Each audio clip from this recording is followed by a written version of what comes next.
Now it's feeding time. I'm feeding my mother dough, equal amounts of flour and water.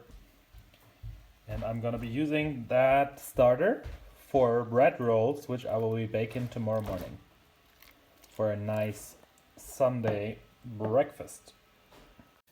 Now we are shaping our bread links. The way it works is you take the outside, put it inside and turn until it looks like a nice round ball. Then we turn it upside down and we create more tension on the surface.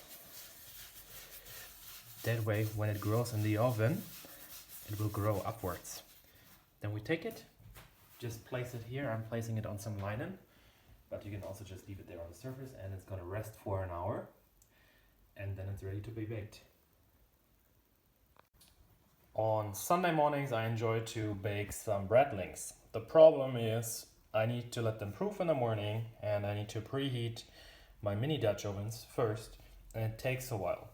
So what I want to do is I want to shape them already in the evening and then store them in the fridge so that I can bake them in the morning. However, so far they mostly then stuck to the Dutch ovens. It only worked whenever I preheated those and then placed the dough right inside. So what I'm testing now is, first mini Dutch oven, I added some olive oil so that it does not stick. Second one, I added a little bit of butter. And the third one in this experiment is just going to be the regular Dutch oven, but preheated. So I'm placing the doughs inside of those two now, and then I'm gonna let them rest for some more time.